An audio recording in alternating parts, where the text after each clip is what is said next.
دروازے سے ہے. ایک بندہ دو دروازوں سے نہیں گزر سکتا. لیکن یا رسول اللہ صلی اللہ علیہ وسلم، کیا کوئی ایسا خوش نصیب ہے جس کو جنت کا ہر دروازہ پکارے گا، ہر دروازہ آواز لے کر کہے گا میرے اندر سے گزر جا. آقا فرماتے ہیں ابو بکر مجھے امید ہے تو ان خوش نصیبوں میں شامل ہوگا جن کو جنت کا ہر دروازہ کہے گا اور میرے اندر سے جنت میں گزر جائے. ایک دن میں روزہ بھی ابو بکر نے رکھا، صدقہ بھی ابو بکر نے کیا، جنازہ بھی ابو بکر نے پڑھا، مسکین کو کھانا بھی ابو بکر نے کھلایا. کہا مجھے امید ہے، مجھے یقین ہے جس کو جنت کے ہر دروازے نے نام لے کر پکارنا ہے وہ ابو بکر صدیق ہے. جو جائے گا تو ایک ہی دروازے سے، لیکن جنت کے ہر دروازے کی خواہش ہوگی کہ ابو بکر میرے اندر سے گزر جائے. رضی اللہ عنہ وارضا. ابو بکر صدیق رضی اللہ عنہ وارضا اللہ کی مخلوق کی خدمت کرنے والے. مدینہ میں ایک بڑھیا رہا کرتی تھی، عمر فاروق رضی اللہ عنہ وارضا اس بڑھیا کے گھر جاتے، اس محتاج کے گھر جاتے، اس کا کھانے پینے کا بندوبست کر آتے، اس کے گھر کے کام کراتے. پھر یہ ہونے لگا حضرت عمر کے جانے سے پہلے بڑھیا کے سارے کام ہو چکے ہوتے. جب حضرت عمر پہنچتے پانی بھی بھرا ہوا ہے، صفائی بھی ہو چکی ہے، باقی معاملات بھی ٹھیک ہو گئے ہیں، گھر کے سارے کام ہو گئے. حضرت عمر کہتے ہیں ایک دن میں وقت سے پہلے آ کر چھپ گیا، دیکھوں تو صحیح یہ کون ہے جو نیکی میں فاروق اعظم سے بھی بڑھ رہا ہے. کہا اللہ کی قسم میں نے جب چھپ کر دیکھا تو وہ رات کے اندھیرے میں آ کر اس مجبور بڑھیا کا کام کرنے والا مسلمانوں کا خلیفہ ابو بکر تھا رضی اللہ عنہ وارضا. اللہ ان سے راضی ہو. بہادری کا کیا کہنا، شجاعت کا کیا کہنا. حضرت علی رضی اللہ عنہ وارضا خود لوگوں سے سوال کرتے ہیں. کہا بتا تمہارے نزدیک سب سے زیادہ بہادر کون ہے؟ لوگوں نے کہا اے علی رضی اللہ عنہ وارضا آپ ہو. آپ نے پھر پوچھا، کہا سنو میں جب بھی لڑا ہوں اپنے برابر کی چوٹ سے لڑا ہوں، تم بتاؤ سب سے زیادہ بہادر کون ہے؟ لوگوں نے کہا ہم نہیں جانتے. تو کہا بدر کے دن جب اللہ کے نبی صلی اللہ علیہ وسلم کے لیے الگ مقام بنایا گیا، آپ کی حفاظت کا سوال پیدا ہوا. حضرت علی فرما رہے ہیں رضی اللہ عنہ وارضا نبی کی حفاظت کا سوال پیدا ہوا، کون نبی کے پاس رہے، نبی کی حفاظت کرے، یہاں پر پہرا دے. کہا ابو بکر تلوار نکال کر کھڑے ہو گئے. کہا اللہ کی قسم محمد کے دروازے کا پہرے دار آج ابو بکر بنے گا. حضرت علی فرماتے ہیں پھر ابو بکر نے کافروں سے ایسی جنگ کی اور ان کو اپنے رسول صلی اللہ علیہ وسلم کے قریب نہ آنے دیا. سنو سب سے زیادہ بہادر ابو بکر رضی اللہ عنہ وارضا ہے. حضرت علی فرماتے ہیں ایک دن کفار نے میرے آقا کو گھسیٹا، میرے آقا کے ساتھ بدسلوکی کی. حضرت علی خود فرما رہے ہیں کسی کو جرأت نہ ہوئی کفار کو روکنے کی. ابو بکر دوڑتے ہوئے آئے، کفار کو دھکا دیا اور ان سے قتال کرنے لگے کہ تم اس رسول کو اس لیے مارتے ہو کہ یہ آواز لگاتا ہے میرا رب اللہ ہے. کفار نے رسول اللہ صلی اللہ علیہ وسلم کو چھوڑ دیا اور سارے کے سارے ابو بکر صدیق کو مارنے پر تیار ہو گئے. حضرت علی رضی اللہ عنہ وارضا فرماتے ہیں آل فرعون کا مومن اور ابو بکر رضی اللہ عنہ وارضا پوچھتے ہیں ایمان میں کون بہتر ہے؟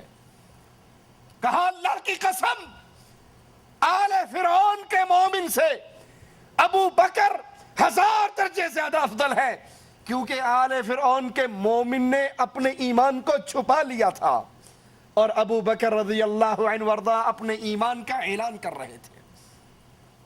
وہ ایمان چھپا کر بیٹھا تھا اور یہ ایمان کا اعلان کیا کرتے تھے، لا الہ الا اللہ کی آوازیں کو بلند کرتے تھے. حضرت حسن سے روایت ہے کہ سیدنا ابو بکر نے وفات سے قبل فرمایا سنیے حضرت حسن کی گواہی رضی اللہ عنہ وارضا.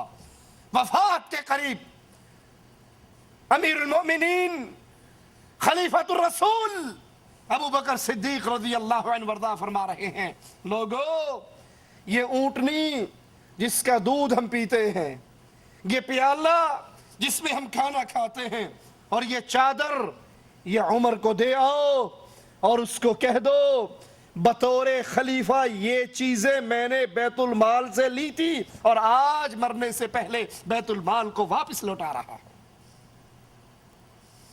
تم کہتے ہو علی کی خلافت پہ قبضہ کیا. ارے اگر اس نے قبضہ کیا اپنے لیے کیا بنایا؟ اپنے لیے کون سے محلات کھڑے کیے؟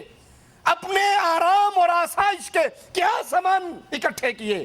وہ تو مرتے ہوئے اونٹنی، ایک پانی کھانے کا پیالہ اور ایک چادر، اس کو بھی عمر کے پاس بھیجتے ہوئے کہتے ہیں واپس بیت المال میں سے میں نے لیا تھا، میرے بعد جو خلیفہ بنے گا یہ چیزیں اس کو دے دینا. حضرت عمر رضی اللہ عنہ وارضا ان چیزوں کو دیکھ کر رو پڑے اور کہنے لگے ابو بکر پہ اللہ رحم فرمائے، خلافت کا کام کتنا مشکل بنا دیا. جو بیت المال کا پیالہ بھی اپنے گھر چھوڑ کر نہ مرا، جو بیت المال کی اونٹنی اپنے دروازے میں بندی ہوئی چھوڑ کر نہ مرا، جو ایک چادر بیت المال کی واپس دے کر مرا، تم اس کے خلاف زبان نکالتے ہو. رسول کریم صلی اللہ علیہ وسلم کا فرمان سنیے اور پھر اس فرمان کی روشنی میں ابو بکر صدیق رضی اللہ عنہ وارضا کی شان کو تولیے. اللہ کے نبی علیہ السلام فرماتے ہیں تم میں امامت وہ کروائے، قوم کا امام وہ بنے جو سب سے زیادہ قرآن کا عالم ہو. امام کون بنے؟ جو قرآن کا زیادہ عالم ہو. اور پھر جب رسول کریم صلی اللہ علیہ وسلم بیمار ہوئے، امام بنانے کا وقت آیا تو آقا نے کس کو کہا تھا؟ عباس کو کہا، علی کو کہا، حسن کو کہا، حسین کو کہا، کس کو کہا؟ ابو بکر صدیق رضی اللہ عنہ وارضا. اور رسول امام وہ بنتا ہے جو قرآن کا سب سے بڑا عالم ہو. تو ثابت ہوا کہ تمام صحابہ، انصار اور مہاجرین، ان سب میں قرآن کا سب سے بڑا عالم ابو بکر صدیق رضی اللہ عنہ وارضا تھا. اسی لیے جب قرآن کی یہ سورت نازل ہوئی تھی، اذا جاء نصر اللہ والفتح ورأيت الناس يدخلون في دین اللہ افواجا، ابو بکر صدیق اس سورت کو سنتے ہیں اور کہتے ہیں اے نبی میرے ماں باپ آپ پہ قربان ہو جائیں. یہ کہا اور رونے لگ گئے.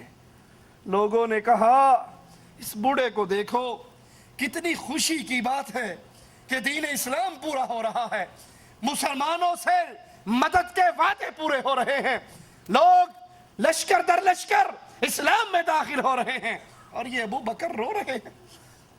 آپ نے کہا جس کو میں سمجھا ہوں تم نہیں سمجھ سکے.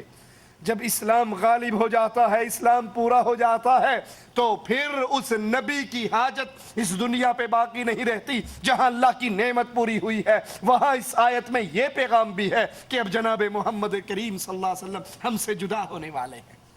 جب نبی فوت ہو گئے، صحابہ نے کہا سب سے زیادہ قرآن کا علم، قرآن کا فہم ہمارے اندر صرف ابو بکر صدیق کو تھا، ان سے زیادہ قرآن سمجھنے والا کوئی نہ تھا. اسی لیے رسول کریم صلی اللہ علیہ وسلم نے ان کو تمام صحابہ کی موجودگی میں امام بنایا. حضرت عائشہ رضی اللہ تعالی عنہا ایک موقع پر اپنے بابا کو ان الفاظ میں یاد کرتی ہیں، واللہ میرے والد سے کوئی بلند سے بلند ان کو چھو بھی نہ سکتا تھا. وہ مضبوط قلعہ دراز سایہ تھے، انہوں نے تمہاری مدد کی جب تمہیں ضرورت پڑی، وہ آگے بڑھے جب تم سست ہوئے، فتنے پھیلے تو ابو بکر صدیق رضی اللہ عنہ وارضا اپنے گھر سے اسلحے سے لیس ہو کر ننگے قدموں نکلے اور کہا سنو، اگر آج کوئی نہیں لڑے گا تو اکیلا ابو بکر اللہ کی توحید کے لیے آج جہاد کے لیے نکل چکا ہے. حضرت علی سوار ہو کے پیچھے گئے، خلیفۃ المسلمین واپس آ جائیے.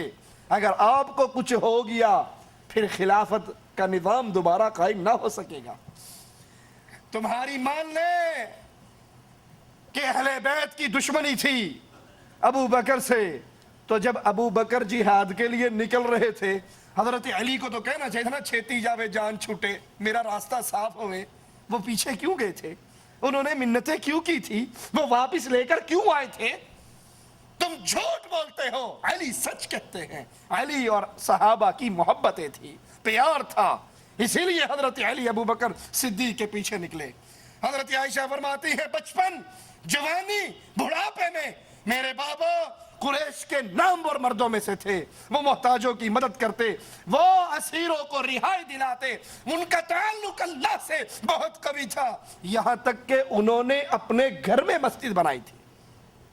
ابو بکر صدیق رضی اللہ عنہ وارضا اپنے گھر کی مسجد میں قرآن کی تلاوت کرتے، کفار کے نوجوان آپ کا قرآن سنتے. اللہ سے اتنی محبت، اپنے گھر کے اندر مسجد بنائی. باطل پرستوں نے توحید کو مٹایا تو ابو بکر صدیق رضی اللہ عنہ وارضا نے اس کو زندہ کیا، اس کو قائم کیا. عائشہ فرماتی ہے میرے بابا کا ایمان کفار پہ بہت بھاری تھا، قریش نے ان کی طرف کمانیں کھڑی کی، اپنے تیر سوتے، انہوں نے سارے حربے استعمال کر لیے، لیکن میرے بابا کو دین اسلام کی تبلیغ سے باز نہ کر سکے. اور اللہ میرے بابا سے اتنا راضی ہوا کہ اللہ نے اپنے رسول پہ خرچ کرنے کے لیے ابو بکر کے مال کو پسند کیا. نبی پہ جہاں خرچے کا معاملہ آتا ابو بکر صدیق خرچ کرنے میں سب سے آگے ہوتے. اور وفات رسول کے بعد جب شیطان اپنے لشکروں کے ساتھ